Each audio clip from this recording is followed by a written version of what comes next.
Dorkings. Thank you, officer. I'll review these immediately.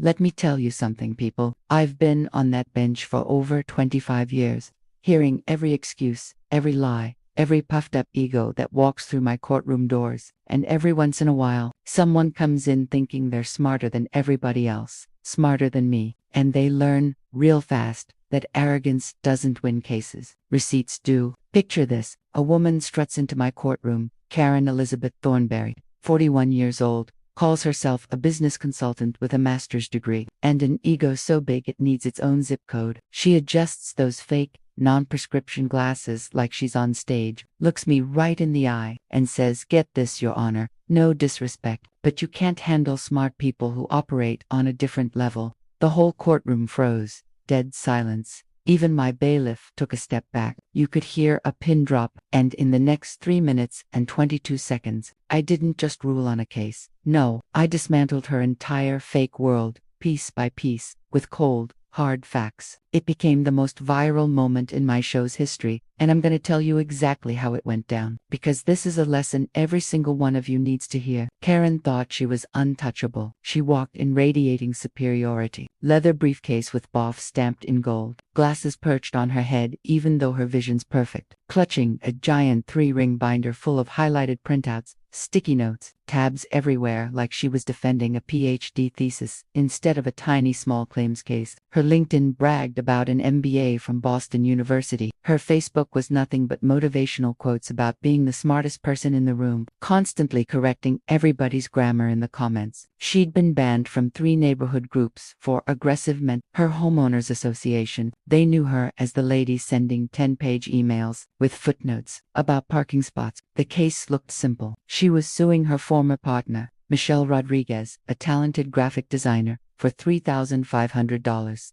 Karen claimed Michelle stole her brilliant idea for an online coaching program, said it was revolutionary, game-changing truth. Michelle worked 6 straight months, logos, websites, social media graphics, while Karen kept promising, payments coming soon, we'll both be rich. But there was no partnership agreement, no business registration with Michelle's name, no profits, nothing. Just Karen using Michelle's talent for free. When Michelle finally demanded her $2,800 for the work, Karen did what these types always do. She flipped the script, sued Michelle first, claiming theft of intellectual property. Michelle stood there nervous, clutching her portfolio, invoices, emails, texts. "Trust me, we'll be rich soon. Can you just do this one more thing?" She had proof, but Karen had spent months making her feel dumb, saying things like, "You wouldn't understand complex business structures without an MBA." Karen had no idea, none, that I'd spent 3 full days investigating her background, pulling court records, checking business filings, verifying every credential, documenting every lie she built her life on. I had a thick manila folder on my desk. Receipts. People, mountains of receipts. I started simple. "Miss Thornberry, you're suing Miss Rodriguez for $3,500. Tell me what happened." Instead of answering, she launched into this theatrical performance. "Well, Your Honor, if I may provide context that illuminates the broader intellectual property issues, synergistic paradigm shifts, leveraging core competencies." I stopped her cold. "I didn't ask for a dissertation, Miss Thornberry. I asked what happened." She sighed. This big, dramatic sigh like I was the slow one, as I was attempting to explain before being interrupted. I told her, in English, please. And she said, "Listen to this. I am speaking English, Your Honor. Perhaps if you're unfamiliar with modern business terminology, I could simplify it for you." The gallery gasped. She just implied I didn't understand basic business. I stayed calm. "I understand business just fine, Miss Thornberry. What I don't understand is gibberish dressed up as expertise." She doubled down, pulled out that binder, tried to hand it to the bailiff. "If you'll reference the Harvard Business Review article on page 47.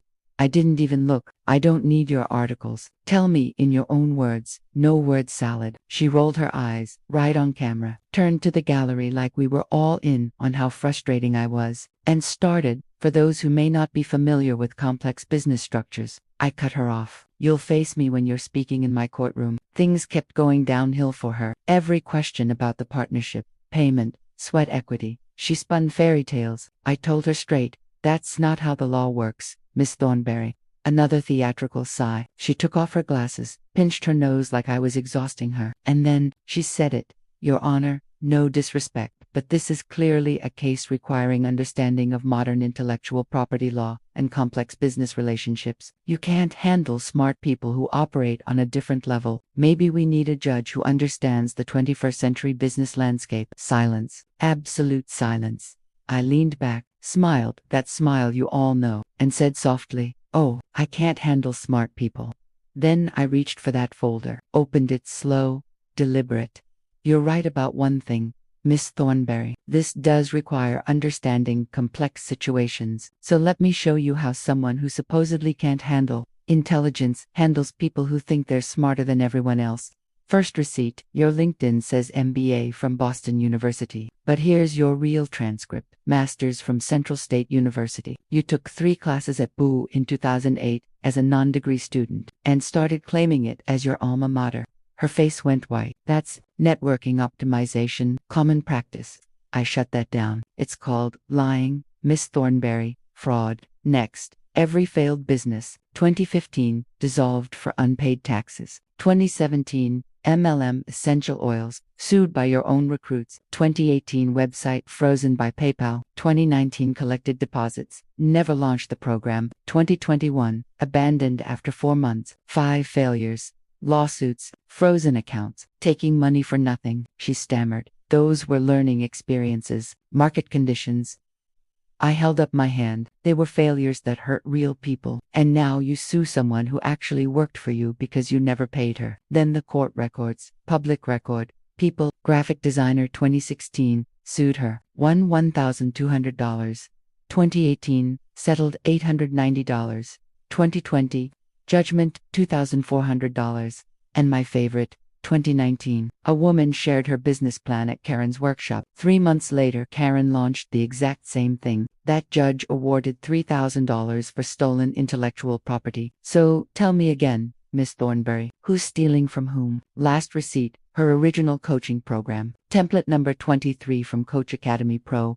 Bought for $47. Side-by-side comparison, identical, word for word. You didn't create anything. You bought a template, had Miss Rodriguez polish it, and now you sue her for using something similar. She was trembling now, knuckles white on the podium. Then I looked her dead in the eye. I've been doing this 25 years, seen every scammer, every liar, but you weaponize intelligence. You use big words to confuse people, fake credentials to intimidate them, prey on talented people like Miss Rodriguez and make them feel stupid so they'll work for free while you take the credit. She tried to interrupt, voice cracking. Your Honor, that's not fair. You told me I can't handle smart people, implied I'm too old, too stupid for your world. I'm 81 years old. Miss Thornberry, I've handled 20,000 cases. I've forgotten more about law and human nature than you'll ever know. And it took me 30 seconds to see through every lie you've built your life on. Who can't handle smart people? Me, or you? When someone finally brings the receipts, that's when she broke. Tears streaming,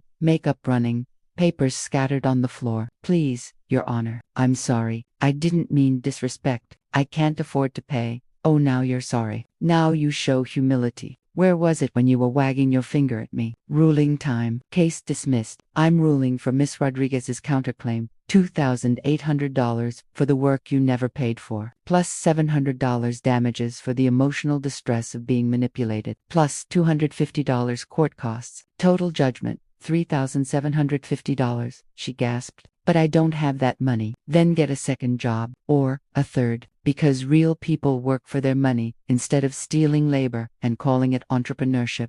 I sent the transcript to the Better Business Bureau and gave Michelle permission to share the episode everywhere. Gavel down, case closed. That episode exploded, minus 47 million views in the first week. Clips everywhere. Karen's LinkedIn gone in days. Facebook vanished. Neighbors recognized her. Former clients came forward. She moved, changed her name, but the internet never forgets. Michelle's business took off. Clients loved seeing real talent vindicated. And the lesson, real intelligence doesn't need to announce itself with big words and fake degrees. It does the work, quietly, and brings the receipts. Let that sink in. People, humility matters more than any credential. Education without wisdom, just arrogance looking for victims. And never, ever tell me I can't handle smart people, because I'll handle you so completely you'll wish you never walked into my courtroom. Receipts brought, justice served.